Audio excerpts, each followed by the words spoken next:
Hello, Mr. Claudia here. Today we are going to begin Unit 3, which is another calculus unit, but this is integral calculus.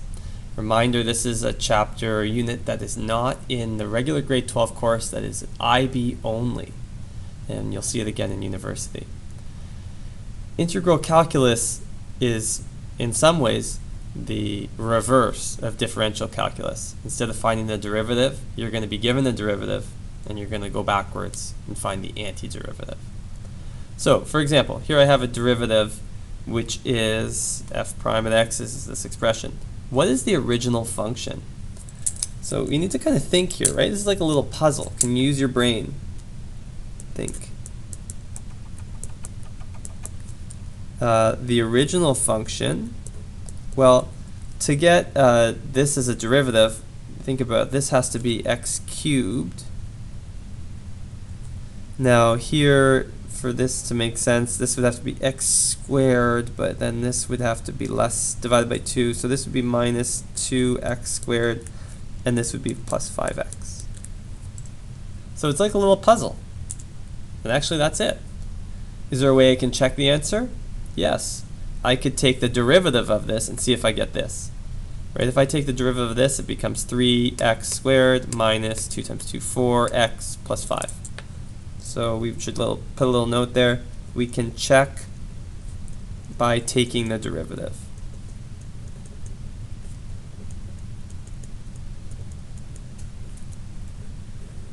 And that's a really good thing, right? Nice thing about integration is that we can always do it. We can always do a check. So this thing we found is called the antiderivative. So the antiderivative of this expression is x cubed minus 2x squared plus 5x. Now, there are many possibilities. There are many possible antiderivatives. I could use x cubed minus 2x squared plus 5x plus 1, or x cubed minus 2x squared plus 5x plus 100, etc.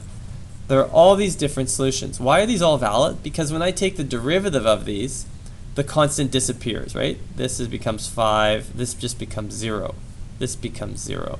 So in all cases, the constant could be any constant. So we write the general solution then.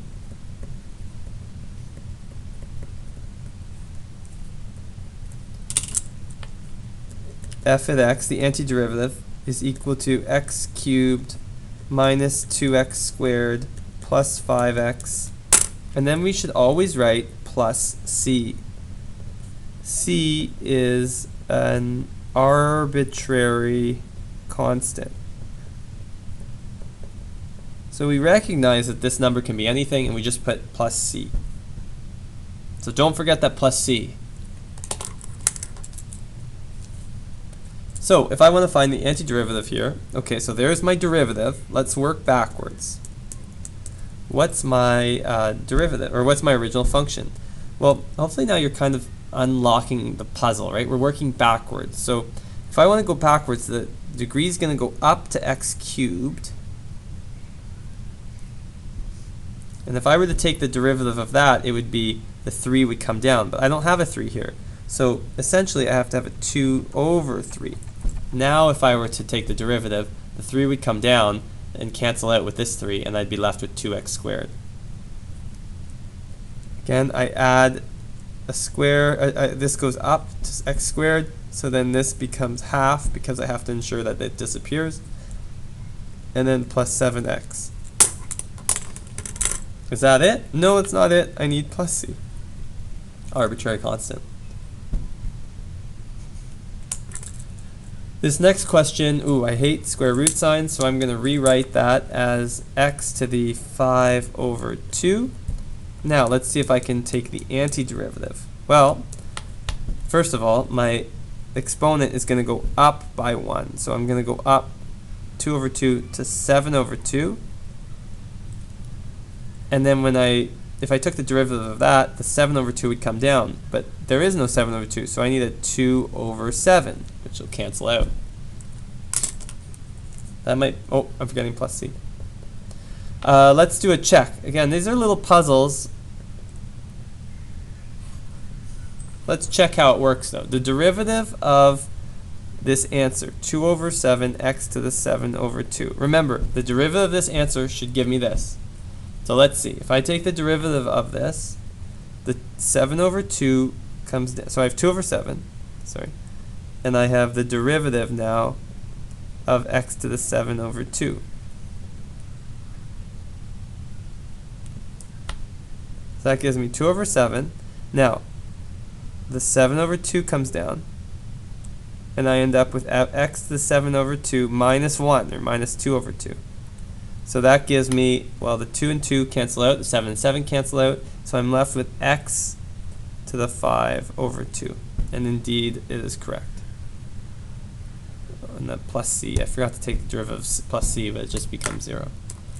So you just have to work backwards. So I usually work with my polynomial first, my exponent first, sorry. Then I deal with the constants. So anti-differentiation is the process of finding the antiderivative. But this is also called integration. So integration means going backwards, finding the function before it was taken the derivative of. Here's the operator we use to tell you that integration is taking place.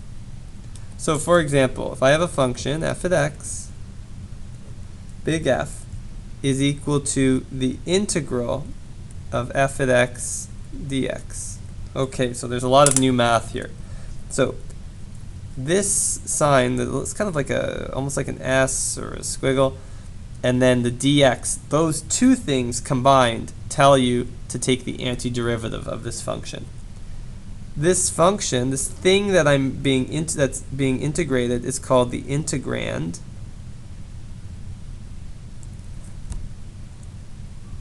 And so the way I want you to get used to reading this is this little sign means take the antiderivative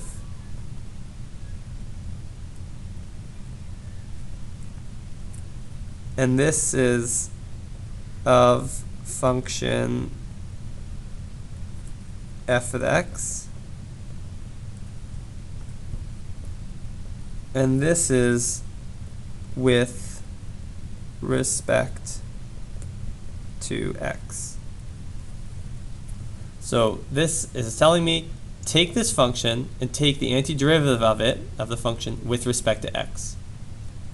This whole thing is called an integral. And the way I would say it, the integral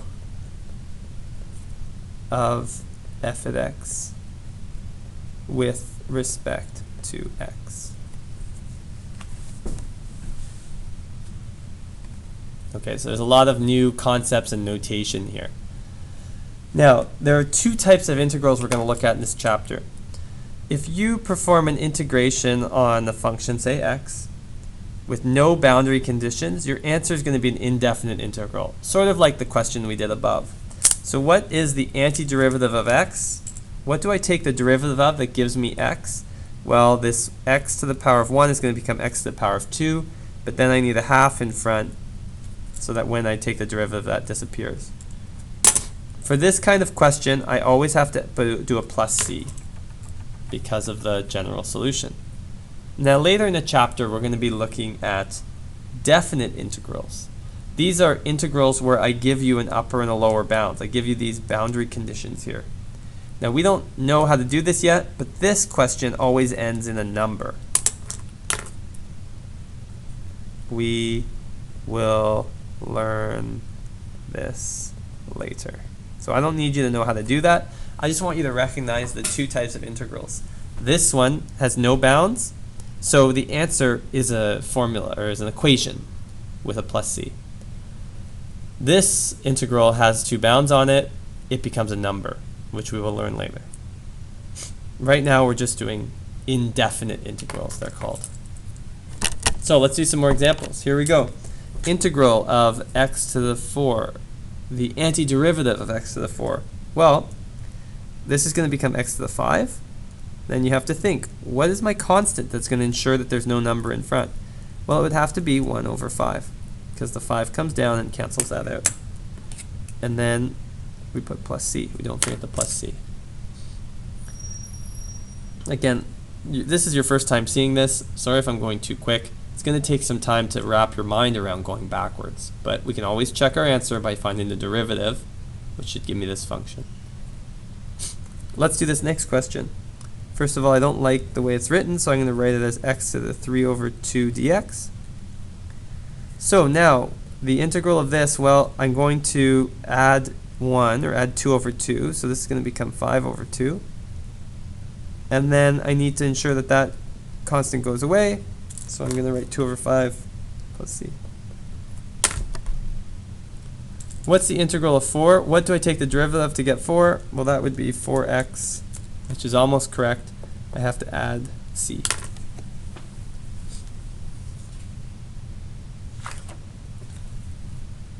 Okay, so that's basically the antiderivative.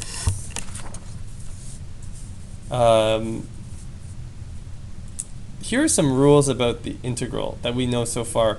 Basically, I've just shown you, we're just writing out what we just learned. The integral of a constant is constant times x. That's the one we just did. Down there. There's the power rule, right? The integral of x to the power of n is x to the power of n plus 1. I add 1 here, and then I have to bring in a constant in front. Constant multiple rules, sum or difference rules, these are very similar to differentiation, where you can do several integrals. You can break them down to pieces. In general, the integrals have a lot of the same properties as derivatives, which means they're going to start to get difficult when we get to the products and quotients of two functions. But this stuff, power rule, sum or difference rule, these all kind of behave. They have a similarity to the differentiation rules. We also have over here two special cases. The integral of 1 over x is ln absolute value x. The integral of e to the x, well, remember, that's a special one. The derivative, the integral, they're the same. The ln x, the reason there's the absolute value, this is because x must be greater than 0. Argument of a ln, as you remember, of, or a log cannot be negative.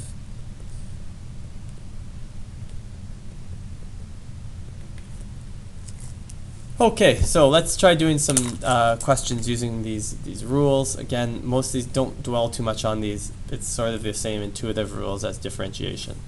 So for example, this question, integral of u squared plus 3u with respect to u, this is really, you could technically break this up into two questions, u squared du plus the integral of 3u du. And using these rules up here, the 3 passes out of the integral. We don't have to worry about the constant. So I could even rewrite this as the integral of u squared du plus 3, the integral of u du. Now, what's the integral of u squared? You could think this through. I think that's the easier way to do it. You could try to memorize this rule. This rule is not on your formula sheet though, so I think it's better to think it through. But you could just use this equation if you wanted to. So the x, or well, the u in this case, is going to become 3, and then there's a 1 over 3 in front. So it's going to be 1 over 3 u cubed plus 3. Again, I could use my the power rule again, but I would recommend just kind of thinking it through like a little puzzle. And don't forget plus c. So I end up with third u cubed plus 3 over 2 u squared plus c.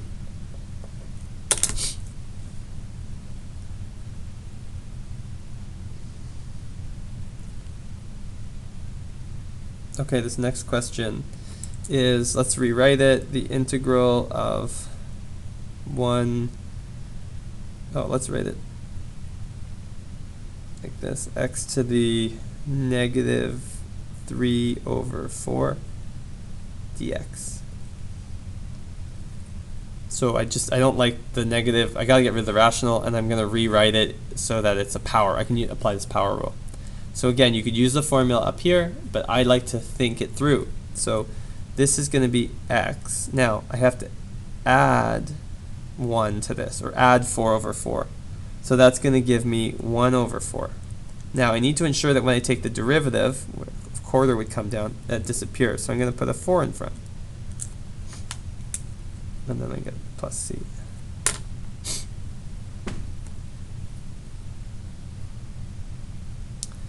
What about this question? Okay, so what's 4 over x? Now, there's a okay, well, let me show you the answer. Let me factor out that 4. Like, this is really, what is the integral of 1 over x dx? There's a tendency to think, oh, like,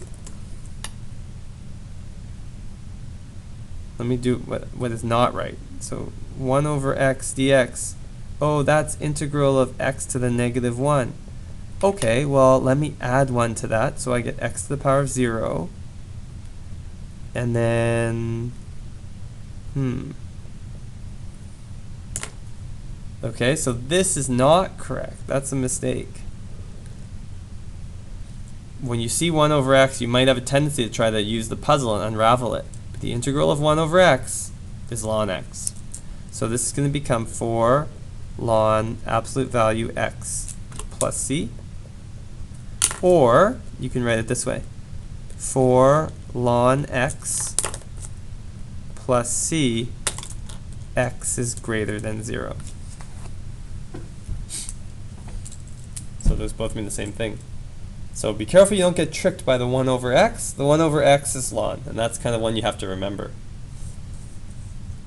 Okay, let's do this question. Now I have two, okay, so let me break this into two smaller integrals. So I have x to the negative 3 dx plus the integral of, well, it's technically 2 in front, x to the negative 4 dx. Now let me do this methodically. This is going to go up 1, so it's going to become x to the negative 2.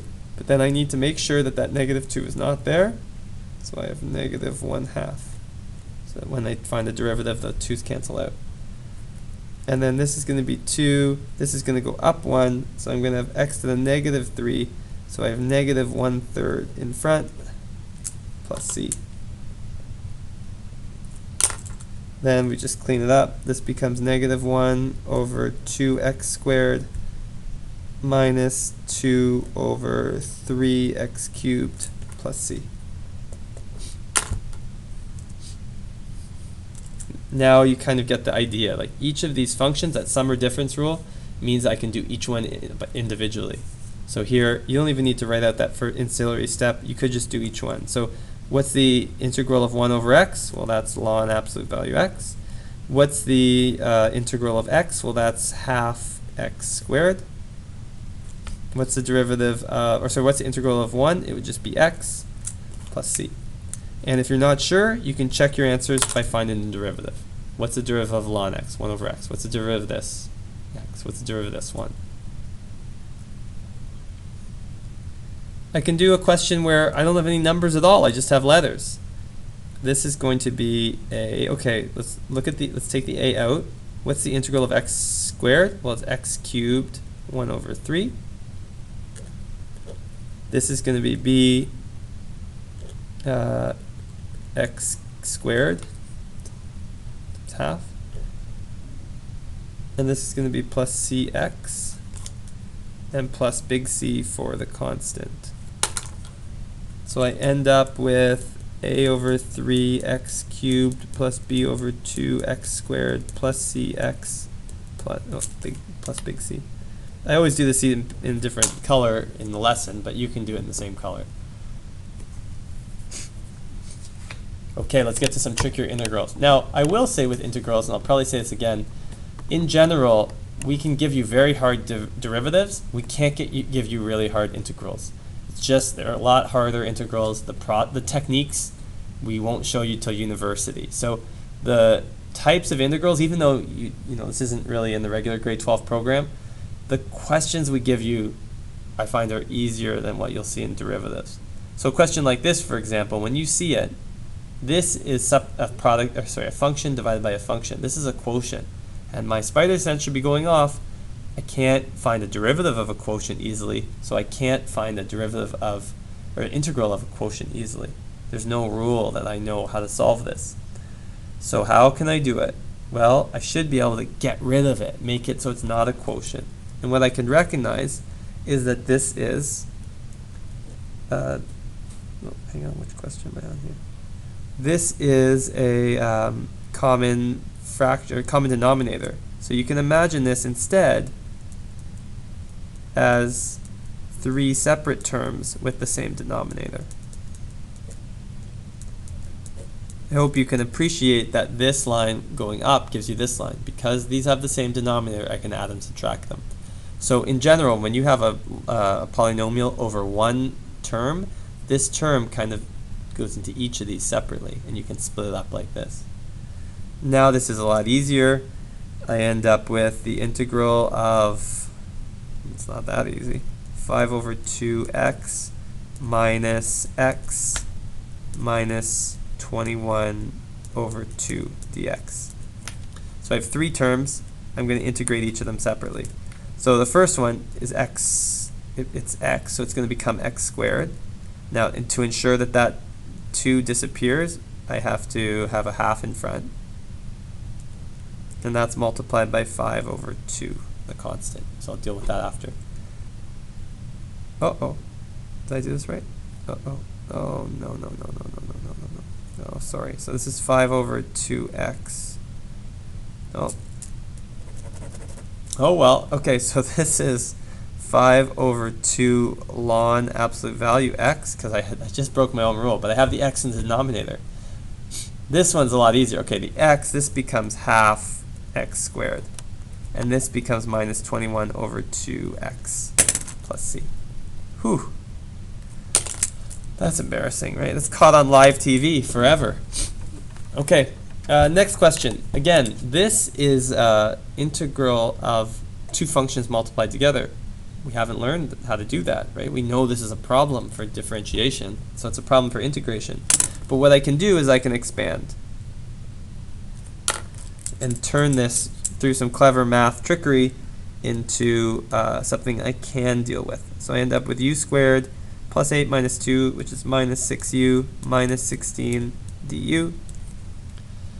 And the integral is going to be, okay, so this is u cubed, so I have a third. This is going to be minus 6u squared over 2 minus 16u plus c. So actually, I can simplify it to 1/3 u cubed minus 3u squared minus 16u plus c.